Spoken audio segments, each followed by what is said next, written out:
heureuse de vous retrouver pour cette nouvelle émission du Travail dans tous les sens avec nos acolytes habituels Jean-Eudes Tesson et Joseph Touvenel. Bonjour messieurs.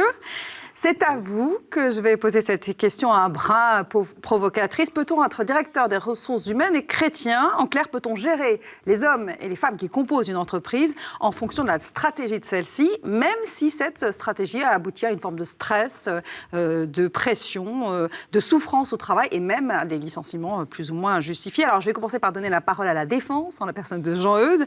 Que dit le chef d'entreprise que vous êtes? Est-ce qu'on peut être DRH et chrétien? C'est exactement la question que j'aime pas qu'on me pose. Dommage, vous allez devoir y répondre. Parce que pourquoi DRH ou patron est chrétien et pourquoi pas boucher est chrétien ou médecin est chrétien ou employé est chrétien? En réalité, la question ne se pose pas. Il n'y a pas pouvoir ou pas pouvoir. On l'est ou on ne l'est pas. C'est tout. Mais, et d'ailleurs, qu'est-ce que ça veut dire chrétien? Et c'est pour ça que je proteste parfois. C'est une bonne question, ça aussi. Mais oui. C'est pareil, chrétien, on va dire qu'est-ce que... Oui, ça veut dire... Qu'est-ce que l'entreprise? Quand on pose la question comme celle-ci, que de cette façon-là, on se dit comment peut-on vivre selon l'Évangile et être chef d'entreprise, etc. Mais être chrétien, c'est pas être un saint. C'est être pécheur, déjà. Il commence à tendre un petit peu. Non, c'est sentir pécheur, d'être conscient de son péché, mais de chercher quand même à se convertir. Il y a des gens qui sont parfaitement vertueux, qui vivent selon l'Évangile, sans être chrétiens. Et la différence pour moi entre le chrétien et le non-chrétien, elle n'est pas là. La différence essentielle pour le DRH chrétien ou le chef d'entreprise chrétien, elle est dans sa relation à Dieu, ce qui est le propre... Et l'Église est là pour servir être ce lien aussi, y contribuer. Et le lien qu'on peut avoir avec Dieu, c'est par exemple de l'abandon que l'on peut faire face à une difficulté. Nous nous abandonnons au Seigneur et dans la prière. C'est lorsqu'il y a une décision difficile à prendre. C'est engager un discernement sous le regard de l'Esprit Saint, par exemple. C'est solliciter la grâce. Et là, on n'est pas plus vertueux que les autres pour autant. Mais au moins, on a des outils, on a une ressource, en tout cas une ressource. Et c'est ça pour moi le plus important, c'est-à-dire que le patron chrétien, par rapport à un autre patron, il a cette possibilité de s'abandonner à Dieu et de solliciter la grâce et l'aide de l'Esprit Saint. Alors, une fois qu'on a dit ça, comment ça se passe? Mais pour moi, je voulais rectifier ça parce qu'après... on peut parfaitement avoir des chrétiens qui se comportent comme des salauds. Bien sûr, on est d'accord. Mais pour autant, si leur vie est une vie de prière, alors ils le seront peut-être, on peut espérer qu'ils le seront de moins en moins, mais en tout cas, pour moi, le critère n'est pas forcément dans ce qui se voit. Moi, je vais aborder Joseph. Par une question qui est, on a parlé de DRH.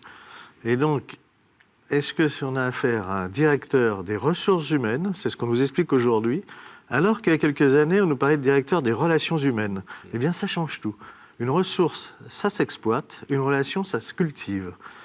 Et la notion qu'on va avoir, la façon dont on va le parler, c'est est-ce que je vais exploiter des gens parce que ce ne sont que des ressources, une espèce de matière, voilà, une matière humaine, qui vient pour augmenter mon chiffre d'affaires, enfin faire...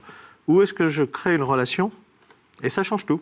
Et il me semble que je suis d'accord avec Jean-Eudes sur le chrétien qui n'est pas parfait, qui est imparfait, qu'est-ce qu'un chrétien, mais on peut aussi aborder les choses en disant que voilà, le chrétien, il devrait cultiver la relation à l'autre. Et d'ailleurs, sur la responsabilité, parce que c'est de ça dont il s'agit, c'est la responsabilité du chef d'entreprise, du dirigeant ou de ceux qui l'entourent.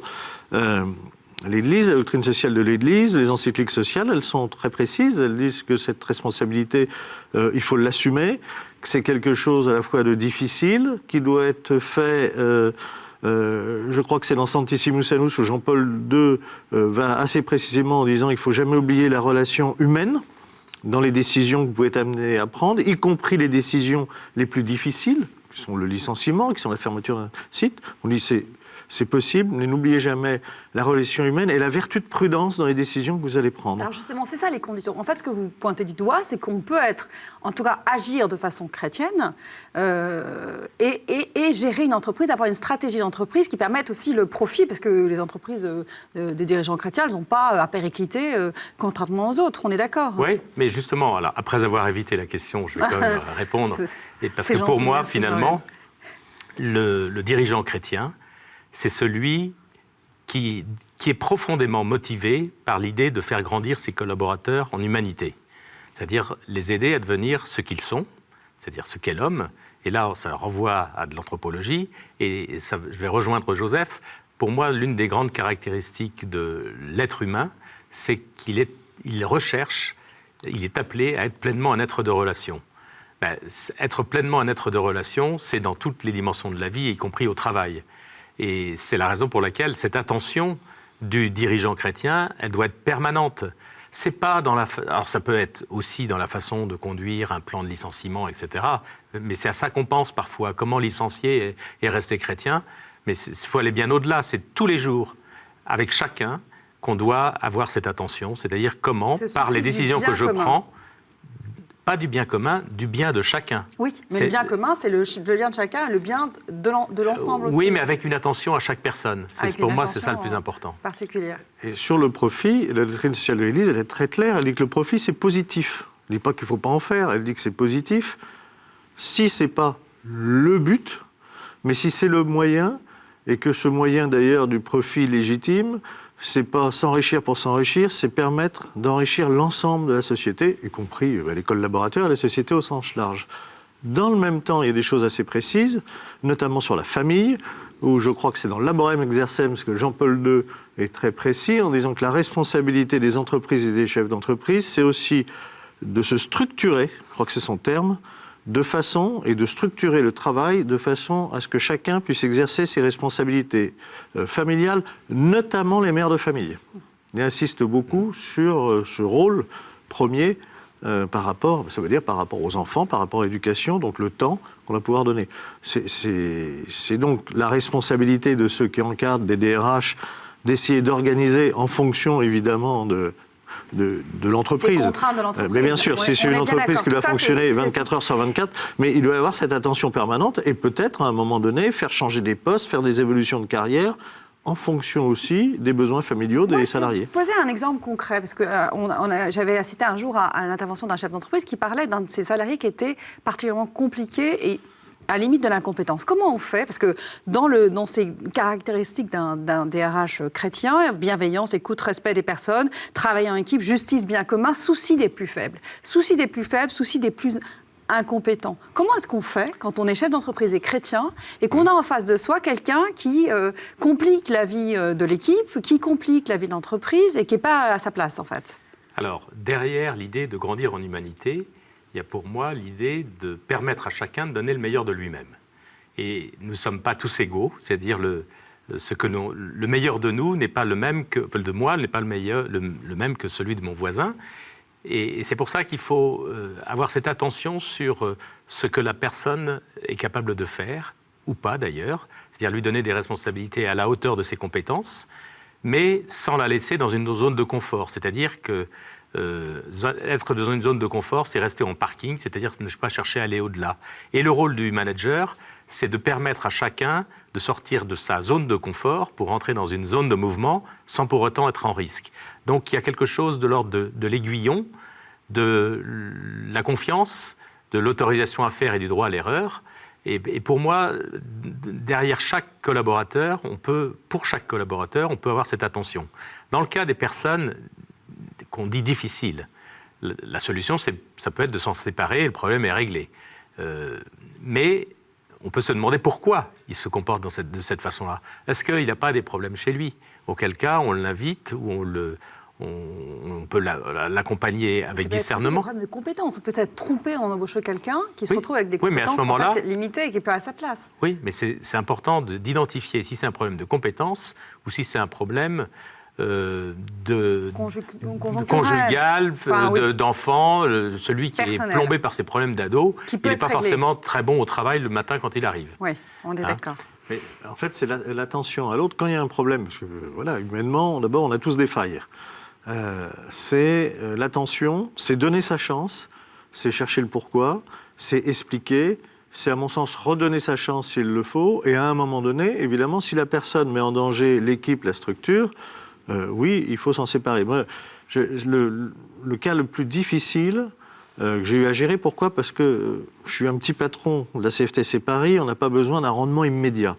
Donc quand on a à faire des embauches, j'essaye de prendre des gens qui sont plutôt en fin de droit, qui ont des difficultés, et à 70% des cas, ça marche. C'est comme ça que j'ai des collaborateurs qui sont là depuis 30 ans, la première. Ça se passe très bien avec un vrai développement professionnel. Mais quelquefois, je suis tombé notamment sur un cas où on a pu faire tout ce qu'on voulait, impossible, donc ça a été un licenciement. Et je me dis, cette personne, dans aucun cas de figure, aucune entreprise, ça pourra fonctionner.